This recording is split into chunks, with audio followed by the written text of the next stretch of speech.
Hello, everyone, and welcome back to the podcast. We are your hosts, Joel and Sebastian, and today we are talking about the Mustang Mach-e and if it is now a better buy than the Tesla Model Y with its most recent updates. We will discuss the changes coming to the Mach-e for 2025 and if those changes will help it compete with the Tesla Model Y. Let's dive in.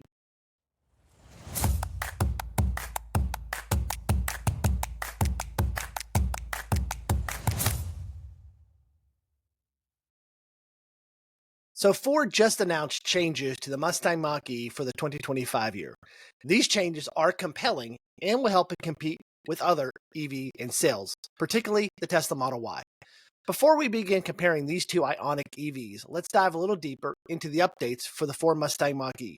Sebastian, what can we expect for the Mach-e in 2025? Yeah, so the updates, there's not a lot of them, but they've updated some things that were pretty important and kind of pain points that have existed the entire Mach-E lifespan. They refreshed it for 2024.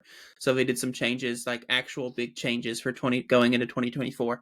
And 2025 is just kind of building on that. So for starters, every trim level now comes with a heat pump, which is great, especially if you live somewhere that it gets cold. That's exactly, that's what you want to help with that battery temperature, help you stay warm, etc.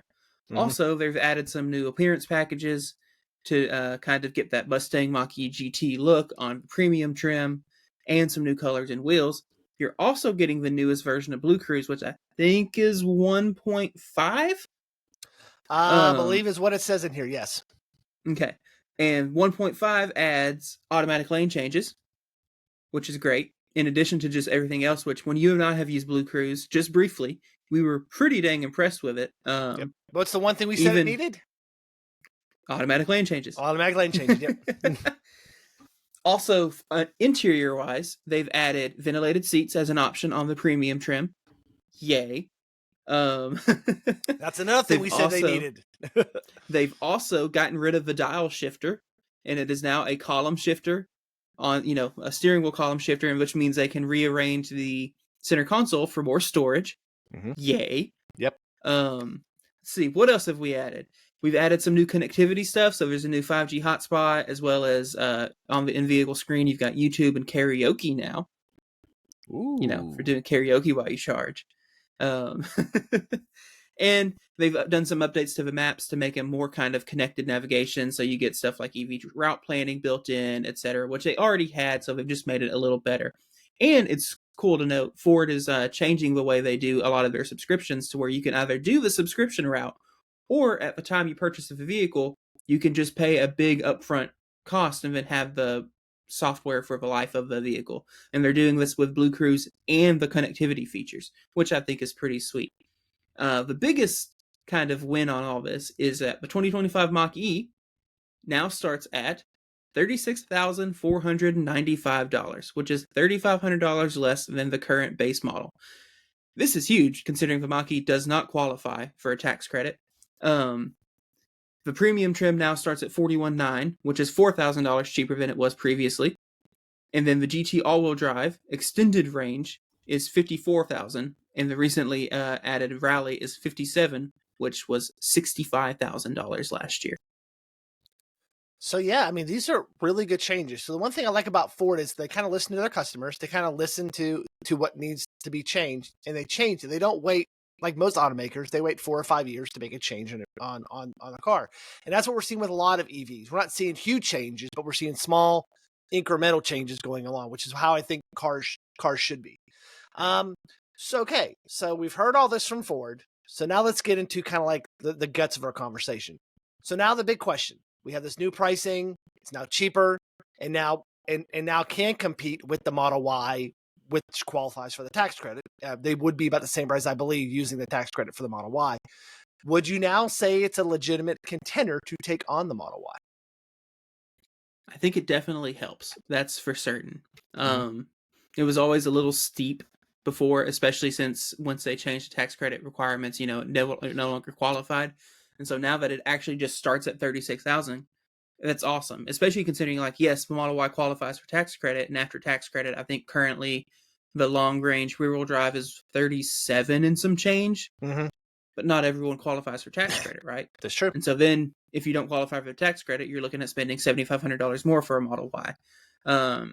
And we drove a 2023 Mach-e. We have a video on that if you haven't, or video and / podcast episode on that. If you haven't seen it yet or listened to it yet, go check it out to hear kind of more of our thoughts. But you drive a Model Y every day, and you were fairly impressed by the Mach-e.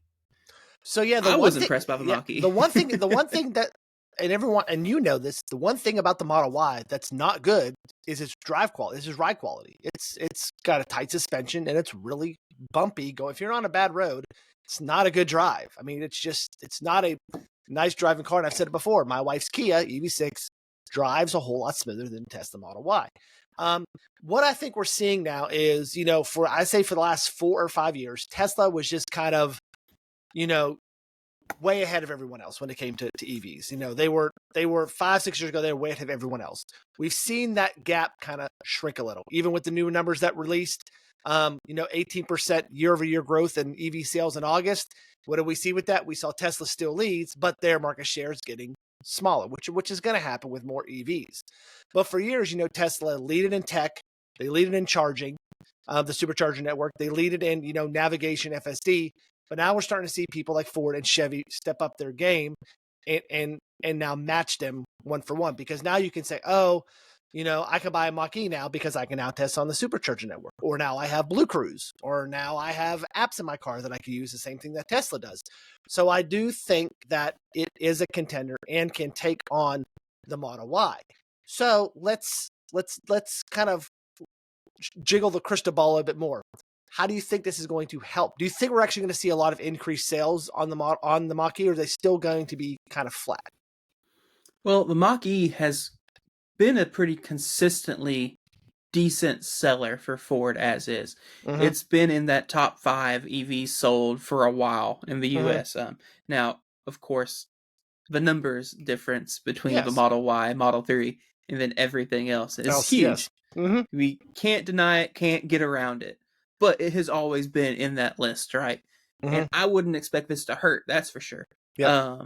I would expect it to hopefully make some improvements, especially, that 36,000 MSRP. Dealers will hopefully do cut downs on it as well, and then it'll be even, more enticing. Yep. Even if it's just like a $1,500 or $2,000 rebate, just something to entice a little more. Yeah. But one thing you kind of touched on that Tesla does okay, they're not class leading anymore, but, charging. That's one place the Mach-e I kind of feel like still struggles, because I believe, what is the extended range pack, 150 kilowatt peak, which, I think it's got a decent curve, but still 150 kilowatt is pretty low, especially compared to the Model Ys that technically can do 250 kilowatt. Now they might only do 250 kilowatt for 30 seconds. Yep. But they allegedly. I have a Model Y, and I've supercharged that thing all the time. I very rarely, for a long period of time, see anything over 200. I mean, maybe from 15 to 20, 25%, yeah. But as soon as that thing gets up to 25, 30%, it starts dropping quick. But like you said, the Mach-e, they haven't announced anything different in charging speed, so maybe that is something they will update, even just to get it to 200. That's a big deal if they can get up to 200. Even just if they keep the curve, and even if it was like 175 even, just like give us a little more, especially because we've seen them on Lightning. They've been able to increase somewhat quietly, but they've been able to increase kind of that peak limit. And then also we know that the Ford stuff, they do kind of the interesting boost or interesting charge curve, where at pretty much any state of charge, when you plug it in, you get a 10-minute or so boost where you run at that max speed. So you can plug in at 50% and get max speed for 10 minutes, and then it'll go down and then follow the normal curve. And so if they can do stuff like that, I feel like they maybe would be able to, which maybe they can do it in OTA. Who knows? Because that is something the Ford cars do, and they do fairly frequently, is they do OTAs, and they do OTAs for more than just the radio. So maybe this is something they can improve. Maybe they're working on it. But maybe they'll see a update that'll kind of increase that boost speed just a little bit. Because, it's not terrible. I think it's 10 to 80% in, 35, 36 minutes. Ooh, you're muted. Sorry, hit the wrong button. It's like 10, 15 minutes longer than a Model Y. It's not like, we're not talking BZ4X speed here, that you're going to be sitting there for an hour and 15 minutes. But yeah, it's not it's close. It's in the ballpark. Yeah. But, we're talking Model Y, but, the other issue with the Mach-E, though, is it does have other non-Tesla competition, right? Mm-hmm. You've got Ioniq 5, you've got EV6, you've got BZ4X. And so that's going to be, I think, continue to be kind of a pain point for it. It's like it drives very well. The Yep. interior is nice as well. It seems like it's a very well put together car, but it doesn't exist in a vacuum.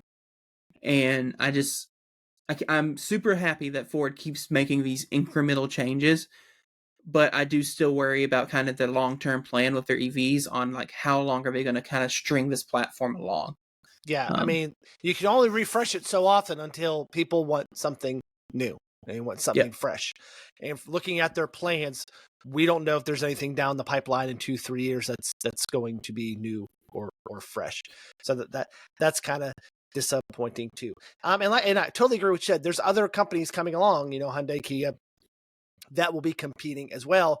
But there's just some people out there that just, don't want to buy Hyundais or Kias. They just have that stigma to them, and they rather buy a Ford. And we haven't talked about Chevy yet with the Equinox and the Blazer coming along. Oh, yeah. So a lot more competition coming to the front here. And I'm glad we're starting to see more options out there. Because if you would have asked me, I mean, even last year when we were thinking about cars, what we were looking at the next year or two, it was for my wife, it was an EV9 or a Rivian. And I was like, we're not doing EV9. It doesn't charge on supercharger network. We need something on the supercharger networks. That car off our plate now. Now that's coming in 2024, even though the speeds will not be good on it.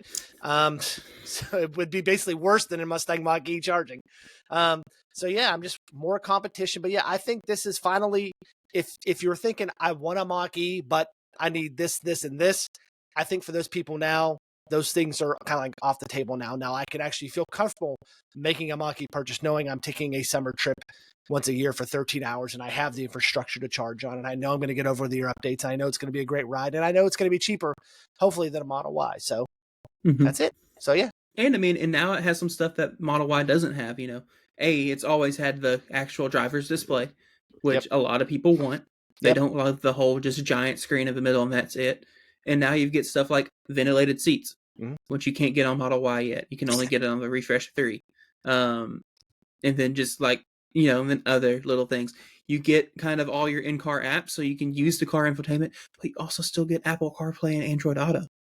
That's right. And that is I'm surprised for how many people that is a stickler. They have to have their Apple CarPlay. They have to have their Android Auto, or they are not purchasing that vehicle. And not only do you get the Apple CarPlay Android Auto, you get it. It's wireless. And it will still do route planning inside of Apple Maps or Google Maps. Yep. Which it will route you to superchargers too. So yeah, which is awesome. Yep.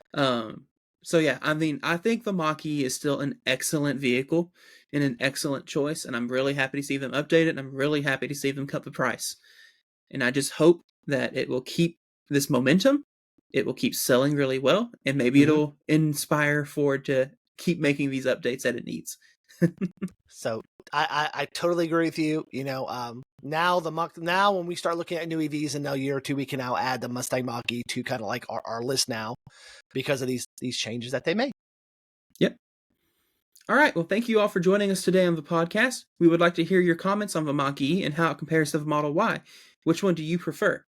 Feel free to comment below, and don't forget to subscribe and tap that notification icon before you leave today. We will see you again on our next episode. So long, everyone.